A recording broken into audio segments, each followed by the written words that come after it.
విధంగా ఇంత పెద్ద ఎత్తున వస్తున్నారంటే అది సుపరిపాలనకు నాంది ఉదాహరణ అని చెప్పి కూడా నేను మీకు తెలియజేస్తున్నా. ఈరోజు మీ వింజమూరుకు వచ్చినప్పుడు నాకు చాలా ఆనందం. ఇక్కడి నుంచి నేరుగా ఒంటిమిట్టకి వెళ్తున్నాను. అక్కడ ఈరోజు సీతారామ కళ్యాణం కూడా జరుగుతుంది. అలాంటి శుభ సందర్భంలో నేను ఇక్కడికి వచ్చాను. రెండో విషయం కూడా మీరు గుర్తుపెట్టుకోవాలి. ఈరోజే ఒక చరిత్ర, 3 ముక్కలాట, 3 రాజధానులు, రాష్ట్రాన్ని విధ్వంసం చేసి ఆనందం పొందారు. మొన్న కూడా నేను ఒక చట్టం తీసుకొచ్చే మునుపు కేంద్రం ఒక తీర్మానం పంపిస్తే ఇమ్మీడియట్గా చేస్తామని అడిగితే నేను మేఘాలపైన అసెంబ్లీ సమావేశం పెట్టి ఢిల్లీకి పంపించాం. అసెంబ్లీ సమావేశాలకు కూడా రాలేదు. అది ఒక రాజకీయ పార్టీ ఎట్లా ఊహిస్తారో మీరు నాకు అర్థం కాల. ఇంకా ఎవరైనా ఈ రాష్ట్రంలో వైఎస్ఆర్ కాంగ్రెస్ పార్టీ అని చెప్పుకోవాలంటే సిగ్గుపడాలి తప్ప అలాంటి పార్టీ వల్ల మనకు వచ్చే లాభం ఏమీ లేదని కూడా మరొకసారి విజ్ఞప్తి చేస్తున్నాను. ఈరోజు పార్లమెంట్లో కేంద్ర ప్రభుత్వం బిల్లు ప్రవేశపెట్టారు. రేపు రాజ్యసభకు కూడా వస్తుంది. ఇంకా రాబోయే రోజుల్లో అమరావతిని ఇంచు కూడా కదిలించలేరు. అమరావతి ప్రజా రాజధాని, అవునా కాదా? ఆంధ్రప్రదేశ్ రాష్ట్రానికి ఏకైక రాజధాని అదే అమరావతి. అమరావతి రాజధాని అనే వాళ్ళు గట్టిగా చప్పట్లు కొట్టి మీ హర్షాన్ని, ఆమోదాన్ని తెలియజేయండి.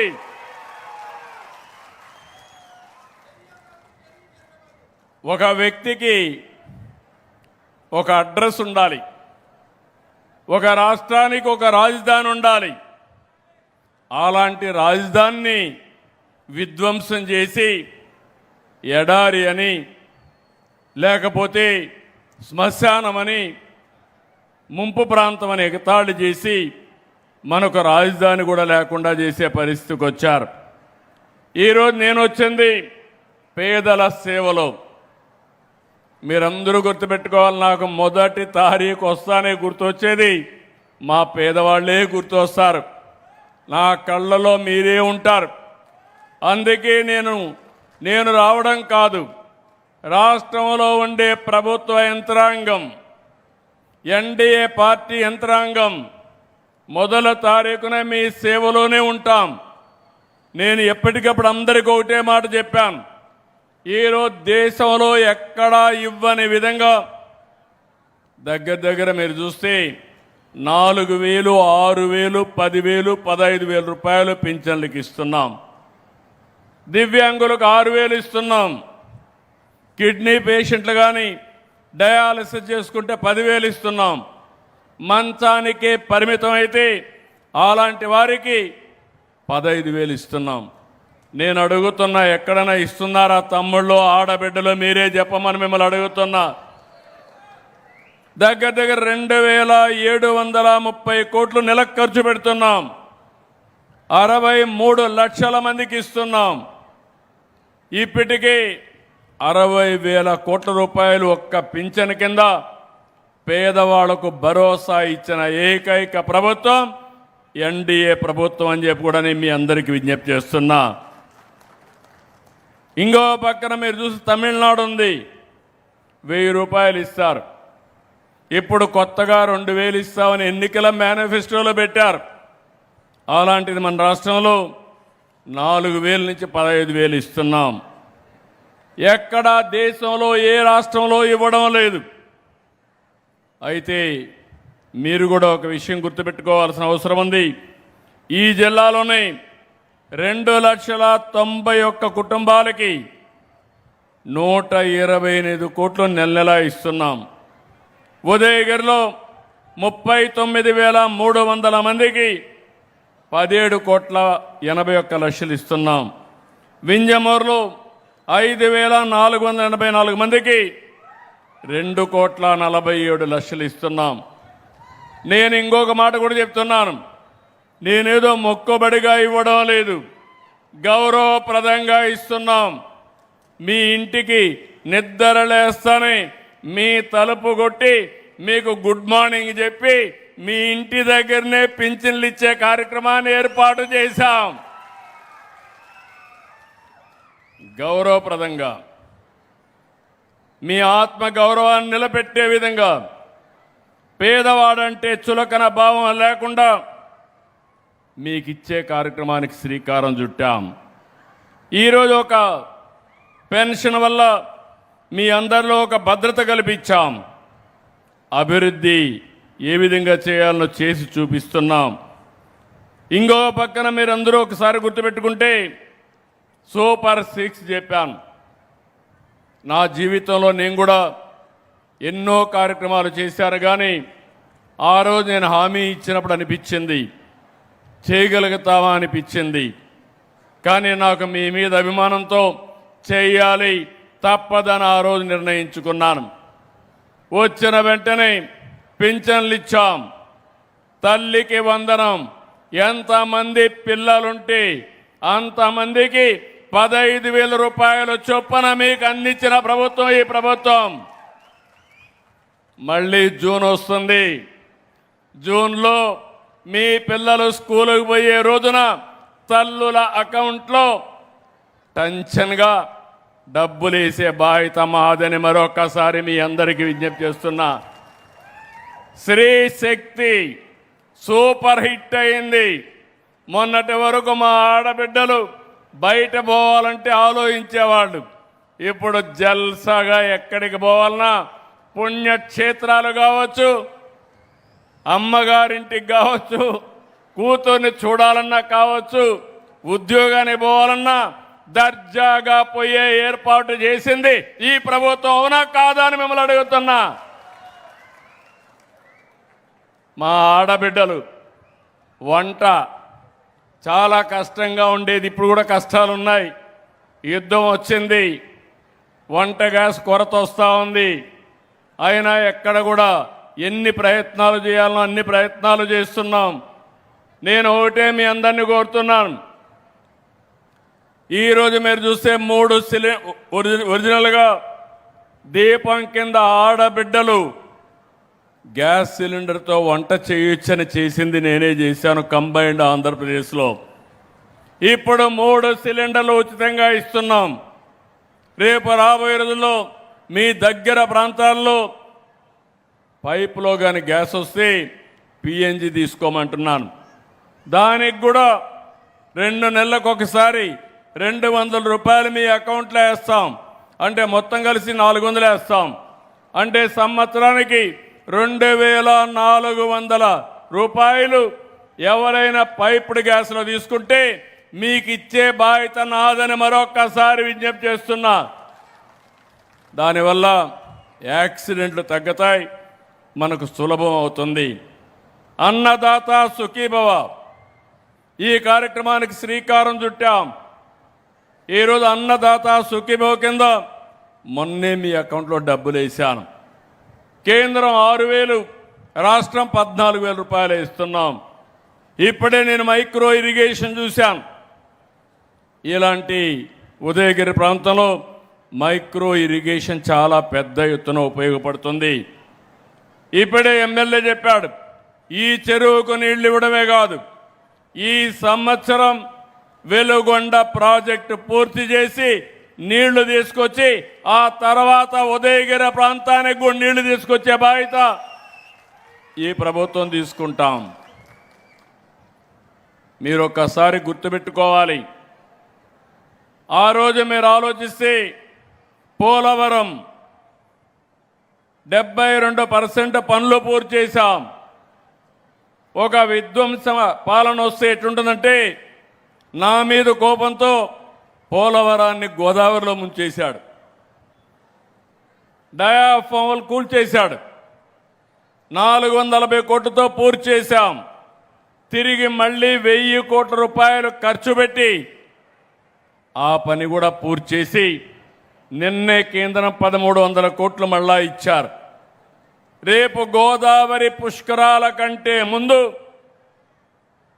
పోలవరం ప్రాజెక్టుని జాతికి అంకితం చేసే బాధ్యత ఈ ప్రభుత్వం తీసుకుంటుంది. దీనివల్ల కృష్ణా డెల్టాకు నీళ్లు వస్తాయి. రాబోయే రోజుల్లో నాగార్జున సాగర్కి నీళ్లు తీసుకొస్తాం. ఇంకా పైకి నల్లమల సాగర్కి తీసుకొస్తే ఇంకా మీ ఉదయగిరి కూడా సమస్య ఉండదని చెప్పి నేను మీకు తెలియజేస్తున్నా. అటు శ్రీశైలం ఉంటుంది, ఇటు పోలవరం నీళ్లు కూడా వచ్చే అవకాశం ఉంటుంది. ఒక పక్క సంక్షేమాన్ని పెద్ద ఎత్తున ఇస్తున్నాం. ఇంకో పక్క ఈరోజే ఇంకో కార్యక్రమాన్ని కూడా మా చేనేత కార్మికులకు అనౌన్స్ చేస్తాను. ఇంకో పక్క మీరు చూస్తే అభివృద్ధికి సంక్షేమ కార్యక్రమాల్లో మీరు ఏ విధంగా అయితే జన్మభూమి స్ఫూర్తి తీసుకున్నారో అదే యాంగిల్లో ఒక కార్యక్రమాన్ని తీసుకున్నాను. ఈరోజు నేను సంక్షేమ కార్యక్రమాలు ఇస్తున్నాను. చాలా కుటుంబాలకు ఉపయోగపడతా ఉంది. అయినప్పటికీ కూడా ఆర్థిక అసమానతలు ఉన్నాయి. పేదవాడి జీవన ప్రమాణాలు పెరగడం లేదు. అందుకే నేను ఒక వినూత్నంగా ఒక కార్యక్రమం ఆలోచించాం. అదే P4, public private peoples partnership. అంటే డబ్బులుండే వాళ్ళు డబ్బులు లేని వారికి సహాయం చేయడం సామాజిక బాధ్యత. మొన్న తిరుపతిలోనే మొదటి సంవత్సరం పూర్తి చేసుకుని ఆ కార్యక్రమాన్ని నిర్వహించాం. ఇక్కడ మీరు గుర్తుపెట్టుకోవాల్సింది మార్గదర్శి బంగారు కుటుంబం అంటే MBK. పైనుండే 10%, కింద నుండే 20% దత్తత తీసుకోవాలి. ఇప్పుడు ప్రభాకర్ రెడ్డి గారు ఉన్నారు. ఆయన వ్యాపారాలు చేస్తున్నాడు. 10 రూపాయలు సంపాదించాడు, ట్రస్ట్ పెట్టాడు, ట్రస్ట్ ద్వారా పనులు చేస్తున్నాడు. నేను తీసుకున్న వినూత్నమైన కార్యక్రమం ఇంకొక స్టెప్ ముందుకెళ్తున్నాం. ఊరికి కావలసిన పనులు చేయడం కాదు, కుటుంబానికి కావలసిన పనులు, కుటుంబాన్ని బాగు చేసే విధానం నేర్పించడమే కాకుండా వాళ్ళని పైకి తీసుకొచ్చే బాధ్యత ఈ మార్గదర్శకులకు అప్పచెప్తున్నా. నిన్నే అదాని వస్తే 25,000 కుటుంబాలని దత్తత తీసుకోవడానికి సిద్ధంగా ఉన్నారు. 1 సంవత్సరం కాదు, short term, medium term, long term తీసుకుని వాళ్ళ పిల్లల్ని చదివించాలంటే చదివించి, వాళ్ళ ఆస్తుల వల్ల ఆదాయం పెంచాలంటే పెంచి, అందరితో సమానంగా ఆర్థిక అసమానతలు తగ్గించి పేదవాడు కూడా ఆనందంగా బతకడానికి, మిమ్మల్ని పైకి తీసుకొచ్చేదానికి ఈ కార్యక్రమానికి శ్రీకారం చుట్టాం. ఈ కార్యక్రమం భవిష్యత్తులో పెను మార్పులకు దారితీస్తుంది. ఈరోజు సమాజంలో మీరు ఒకసారి గుర్తుపెట్టుకోవాలి, అభివృద్ధి జరుగుతూ ఉంది. కొంతమంది వ్యక్తులు పైకి వస్తున్నారు. దీనివల్ల కోటీశ్వరులు పెరుగుతున్నారు. నిరుపేదలు కూడా అదే సంఖ్యలో పేదరికంలో ఉండే పరిస్థితికి వచ్చారు. ఈ ఆర్థిక అసమానతలు తగ్గించాలి. ఈ ఆర్థిక అసమానతలు తగ్గించడానికి ఒకే ఒక మార్గం, అదే P4 అని చెప్పి కూడా నేను మీకు తెలియజేస్తున్నా. ఇంకో పక్క అభివృద్ధి కావాలి. ఈరోజు నేను సంక్షేమ కార్యక్రమాలు చేస్తున్నాను. సంక్షేమం చేయాలంటే డబ్బులు కావాలి. డబ్బులు కావాలంటే అభివృద్ధి జరగాలి. దానివల్ల ఆదాయం పెరుగుతుంది, ఉద్యోగ అవకాశాలు పెరుగుతాయి. ఈరోజు నెల్లూరు జిల్లా కేంద్రంగా చేసుకుని అనేక అభివృద్ధి కార్యక్రమాలకు ముందుకు పోతున్నాం. ఈ జిల్లాకు ఉండే అడ్వాంటేజ్ వేరే జిల్లాకు లేదు. పోర్ట్లున్నాయి, అదే మరి ఎయిర్పోర్ట్ వస్తుంది. ఇంకో పక్క మంచి నేషనల్ హైవే ఉంది, కృష్ణపట్నం ఉంది, రేపు ఎల్లుండి రామాయంపట్నం వస్తుంది, దుగ్గరాజపట్నం వస్తుంది. రామాయంపట్నం వస్తే ఇక్కడ నుంచి 40 కిలోమీటర్లో మీరు పోర్ట్ రీచ్ అయ్యే పరిస్థితి వస్తుంది. దీనివల్ల పరిశ్రమలు వస్తాయి. రామాయపట్నంలో BPCL అయితే 1,00,000 కోట్ల రూపాయలు ఖర్చు పెట్టి రిఫైనరీ పెడుతున్నారు. ఇండోసోల్ ఫ్యాక్టరీ వస్తూ ఉంది. దగ్గర 4,000 మందికి ప్రత్యక్షంగా ఉద్యోగాలు వస్తాయి. ఇంకో పక్క అనేక పరిశ్రమలు వచ్చే అవకాశం ఉంటుంది. ఇంకొక పక్క ఈరోజే మీరు ఒకసారి చూస్తే ఇక్కడ ఉదయగిరిలో 2 ప్రాజెక్టులు వచ్చాయి. ఈ 2 ప్రాజెక్టులు మీరు చూసినప్పుడు 500 కోట్లతో రక్షణ సామగ్రి తయారు చేయడానికి ప్రీమియం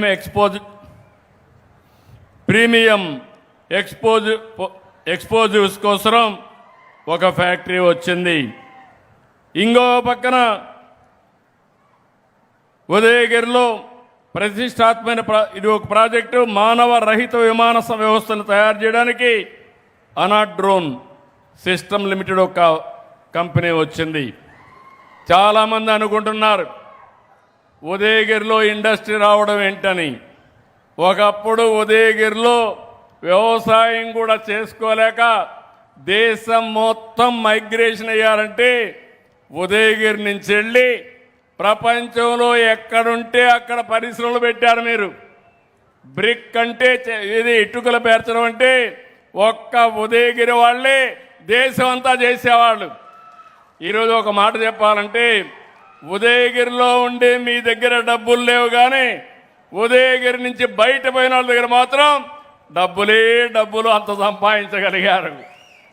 కానీ అందరికీ విజ్ఞప్తి చేస్తున్నా, మళ్ళీ తిరిగి ఉదయగిరికి రండి, పెట్టుబడులు పెట్టండి. పెట్టుబడులకు గమ్యస్థానంగా ఉదయగిరి తయారయ్యే బాధ్యత, తయారు చేసే బాధ్యత మేము తీసుకుంటాం. 3 నేషనల్ హైవేస్ వస్తున్నాయి, పక్కనే పోర్ట్లు వస్తున్నాయి. ఈ 3 నేషనల్ హైవేస్ 5 మండలాలను కనెక్ట్ చేస్తాయి. ఇంకా అన్ని రోడ్లు మీరు వేసుకోగలిగితే ఆటోమేటిక్గా ఈ ప్రాంతంలో పెద్ద ఎత్తున పరిశ్రమలు వస్తాయి. నీళ్ళు ఒకటే కొరత ఉంది. ఒకటే హామీ ఇస్తున్నా, ఈ ప్రాంతానికి నీళ్లు తీసుకొచ్చే బాధ్యత మేము తీసుకుంటే ఈ ప్రాంతం ఎవ్వరు కూడా అభివృద్ధి ఆపలేరని మరొకసారి మీ అందరికీ విజ్ఞప్తి చేస్తున్నా. ఈ జిల్లాలో మీరు ఒక్కసారి చూస్తే 30,000 కోట్ల రూపాయల వ్యయంతో ఇస్కో సెజ్ వస్తూ ఉంది. దీంట్లో ఒక 80,000 మందికి ఉద్యోగాలు వస్తాయి. శామ్ స్టీల్ కానీ, గ్రీన్ మెటల్స్ కానీ, మొరోన్ మ్యానుఫ్యాక్చరింగ్ పార్క్ కానీ, సోలార్ ఇంగాట్ మ్యానుఫ్యాక్చరింగ్ కానీ, sawmill and food processing unit ఇలాంటివి చాలా వస్తున్నాయి. అమన్చర్లలో ఇండస్ట్రియల్ పార్క్ ఒకటి వస్తుంది.